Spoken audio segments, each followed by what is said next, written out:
My name is Ayush and I am playing a role of Narad Muni. My name is Deepika Pandey. I am the playing role of Prakriti. My name is Monica Joshi. I am playing role of Paramatma Angel. पुत्री प्रकृति मैं निराकार परमपिता परमात्मा शिव ज्योतिर्बिंदु स्वरूपी मैं संपूर्ण विश्व का पालन करता प्रकृति पति हूँ। मैं शिव परमात्मा आज आपको ये आदेश देता हूँ कि आज आप संपूर्ण विश्व की आत्माओं की माँ के रूप में पालना करेंगी। जैसी आपकी आज्ञा प्रभु। हे प्रकृति मेरा तो इस भारत भूमि पर कल्प में एक ही बार आना संभव है, तब तक तुम नदी के रूप में अव्वल धारा बनकर सबकी प्यास बुझाकर सबको शीतलता प्रदान करना, जीवन धातु वायु बनकर सबको प्राणदान देना, उपजाऊ भूमि बनकर मेरे बच्चों का पालन पोषण करना। और हाँ प्रकृति जब भी मेरे बच्चे आपकी गोद में खेलें तो उन्हें एक सुंदर सा संगीत सुनाकर मंत्र मुक्त करना। जो आज्ञा प्रभु। नारायण नारायण नारायण नारायण कल्याण होगा। नारायण नारायण। क्या बात है माते, आज आप अत्यंत प्रसन्न नजर आ रही हैं। हाँ ऋषिवर, मुझे परम पिता परमात्मा शिव ने संपूर्ण विश्व की आत्माओं की माँ के रूप में पालना करने हेतु इस पृथ्वी लोक पर भेजा है। यह तो अत्यंत हर्ष की बात है माते कि आपको नर सृष्टि की पालना करने का सौभाग्य प्राप्त हो। नारायण नारायण। वाह, इतनी सुख शांतिमय है ये दुनिया। यहाँ के हरे भरे लहराते थे फूलों की मीठी मीठी खुशबू और नदियों का स्वच्छ व निर्मल पानी। यहाँ आके मन तो आनंद ही आनंद।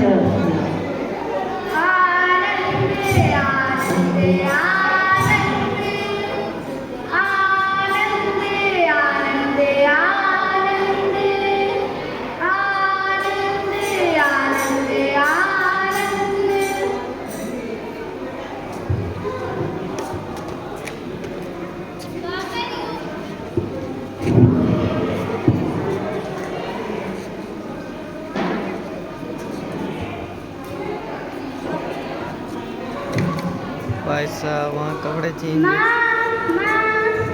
अरे राजकुमारी आप यहाँ।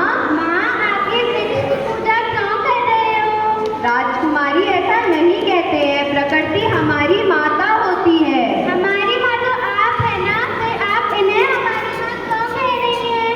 राजकुमारी माता वो होती है जो हमें जीवन दान देती है, हमारी पालना करती है। प्रकृति माता वो होती है जो हमें पीने के लिए जल भोजन हेतु विभिन्न प्रकार के अन्न प्रदान करती है। हाँ माँ, ये वृक्ष हमें सांस लेने हेतु प्राणवायु भी देते हैं। प्रकृति माता तपती हुई धूप में शीतल छाया भी तो देती है और मीठे मीठे फल भी हमें वृक्ष ही देते हैं। इसलिए प्रकृति हमारी माता हुई ना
नहाएगी? चल गौरव।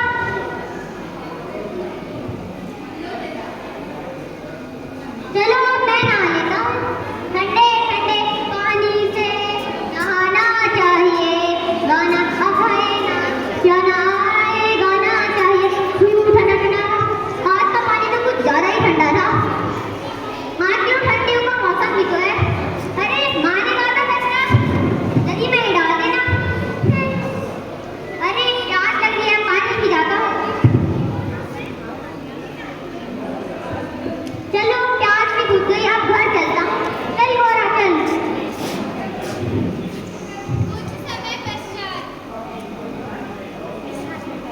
अम्मा, अम्मा। का हो गया पप्पू बेटा, कैसे हो रहे है? अम्मा तबीयत कभी ठीक सी नहीं है।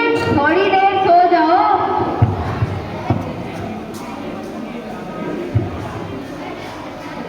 ए पप्पू बेटा, कब से सो रहे हो? उठ। अरे ये तो बहुत कपड़ो है। पप्पू की अम्मा कहाँ मर गई? जल्दी आ देख, कैसे कपड़ो है ये। अरे सही तो पप्पू के पापा, जाके डॉक्टर को लेके आओ। डॉक्टर साहब करने के लिए बेटे को पता नहीं क्या हो गया। डॉक्टर साहब करने के लिए बेटे को देखिए जरा, हटिए, मुझे चेकअप करने दीजिए।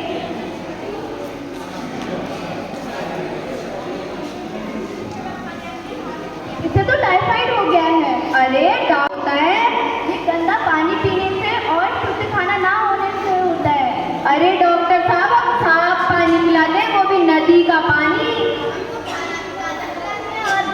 खेतों की हरी भरी सब्जियां खिलाते हैं, फिर भी ये बीमार कैसे हो गया? डॉक्टर साहब, जरूरी थोड़ी ना है कि नदी का पानी स्वच्छ ही हो।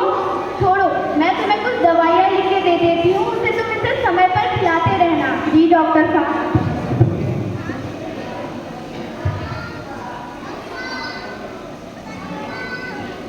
फिर से का हो गो पप्पू बेटा? पप्पू के पापा, पप्पू की तबीयत भी ठीक ना है, जल्दी से जाके डॉक्टर को लेके आओ। जल्दी पप्पू बेटा, जल्दी जाओ। पप्पू के पापा जल्दी जाओ। डॉक्टर साहब देखिए, मेरे बेटे को फिर से कुछ हो गया। डॉक्टर साहब जल्दी देखिए।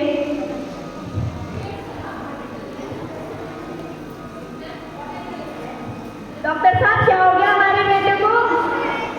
हमें माफ कर दीजिए, पर पप्पू अब नहीं रहा। पप्पू, पप्पू बेटा, पप्पू, पप्पू, पप्पू। देकर सबको मैंने जल किया, मैंने सबका जीवन सफल, पर आप लोगों ने मुझ पर जरा भी ना किया रहम। आपने मुझे हर गंदगी से प्रदूषित किया, मुझ में पशुओं को नहलाकर फैक्ट्री से प्राप्त रसायन मुझ में डालकर मुझे प्रदूषित कर दिया, प्रदूषित कर दिया। हर तरफ का कचरा मुझ में डालकर आप लोगों ने मुझे कचरे का डब्बा समझकर मुझ में हर तरफ की गंदगी डालकर मुझे प्रदूषित कर दिया, प्रदूषित कर दिया। तुम्हारी तरह मैं भी हूँ बेहाल। क्यों भाई, अब तुम्हारे साथ क्या हो गया? सीधे तो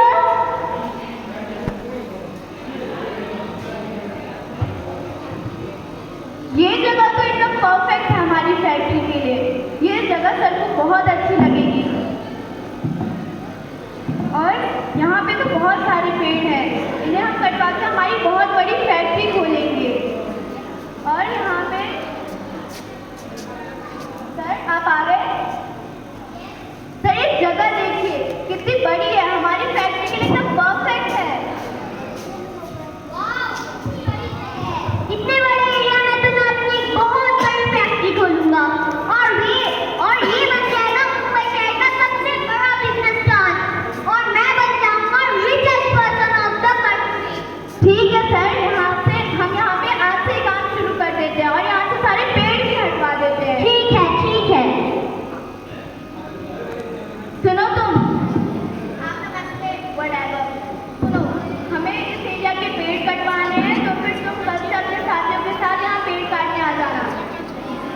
जी साहब, मैं कल से ही आ जाऊंगा।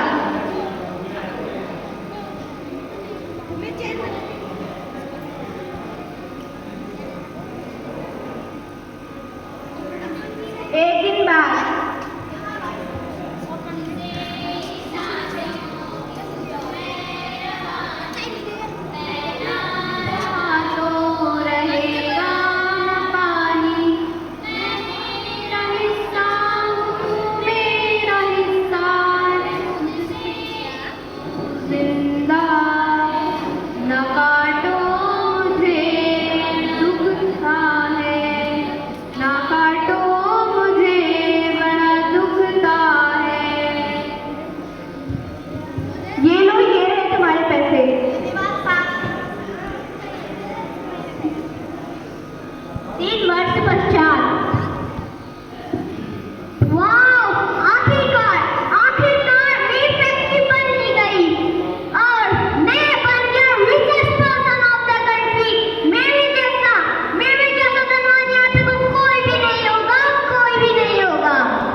क्या हुआ इस बार, कैसा मिला फसल का दाम? वही हमेशा की तरह, पर मैंने उस भोले को देखा तो बोल रहा था उसने एक बार रासायनिक खाद डाली तो उसकी दुगनी फसल भी हो गई और दुगने पैसे भी मिल गए। अब से तो मैं भी ऐसा ही करूँगा। पर उससे तो मिट्टी की उर्वरा ही शक्ति कम हो जाती है। अगर ऐसा होता तो भोले को दुगने पैसे और दुगनी फसल मिलती। एक बार आजमा कर तो देखें। ठीक है, जैसा आपको सही लगे।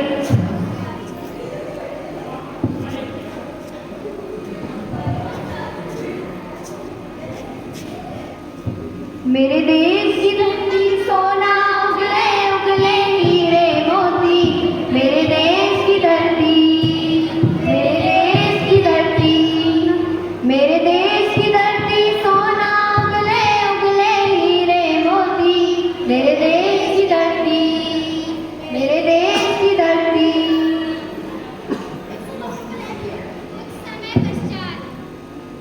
आज तो बहुत खुश हूँ मैं। इस बार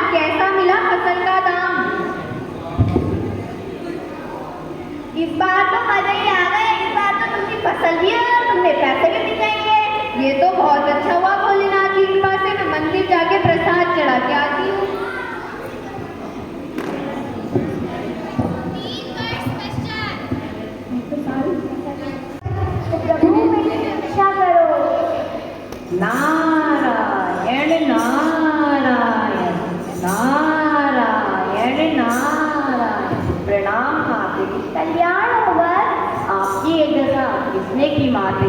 आज एक माँ अपनी संतान से परेशान होकर, लाचार होकर, दया की, रहम की भीख मांग रही है।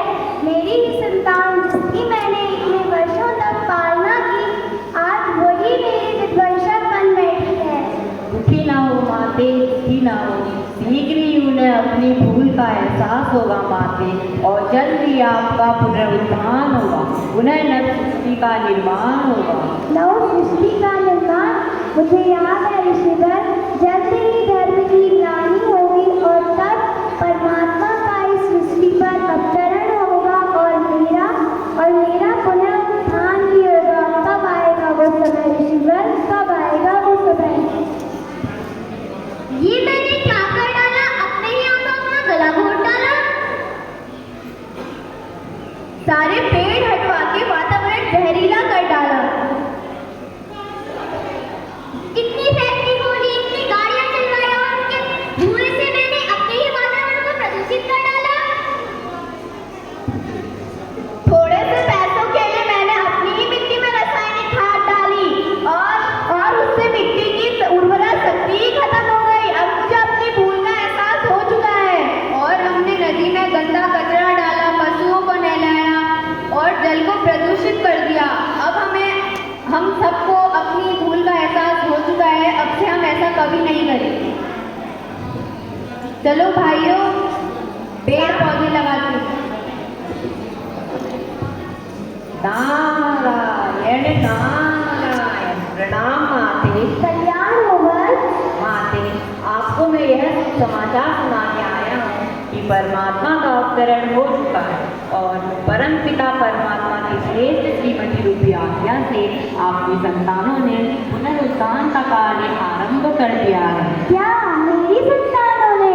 हाँ माते, इतना ही नहीं, प्रतिवर्ष 5 जून विश्व पर्यावरण दिवस के उपलक्ष्य में कई वर्षों से जन जन के मन में प्रकृति के प्रति जागरूकता फैलाने का तथा इस वर्ष विशेष गृह वाटियों का शुभारंभ किया जा रहा है। अच्छा। हाँ माते, चलिए मेरे साथ। ये कहा गया है क्योंकि वह परमात्मा का दिया हुआ एक अनुभव उपहार है। हम इस बात को यौगिक गृह वाटिका के माध्यम से समझ सकते हैं। यौगिक गृह वाटिका वास्तव में घर की शान, जिसमें व्यक्ति अपनी आवश्यकता अनुसार प्रतिदिन अपने उपयोग में आने वाले फल, साग, सब्जियों का उत्पादन स्वयं कर लेता है। वर्तमान परिस्थिति में मनुष्य प्रकृति से दिनों दिन दूर होता जा रहा है। ऐसे समय में यौगिक गृह वाटिका हमें प्रकृति से जुड़ने का मौका देती है। गृह वाटिका में बैठकर प्रकृति की सेवा करते हुए तथा पौधों को फूलते फलते देखते हुए हमें प्रकृति से जुड़ने का एहसास होता है। तो चलिए हम सब मिलकर वृक्षारोपण करते हैं। थोड़ी देर ऑक्सीजन देने वाले डॉक्टर को हम पैसे देकर भगवान मानते हैं। थोड़ी देर ऑक्सीजन देने वाले डॉक्टर को हम पैसे देकर भगवान मानते हैं। और जिंदगी भर बिना ऑक्सीजन देने वाले पेड़ों की हम कदर नहीं कर पाते। मैं आपसे सिर्फ ये बोलना चाहता हूँ कि हम सबके पेड़ बचाओ और पेड़ लगाओ। If you want to eat food, conserve the soil root. हवा की सरसराहट, चिड़ियों की चहचहाट, हवा की सरसराहट, चिड़ियों की चहचहाट, समुद्र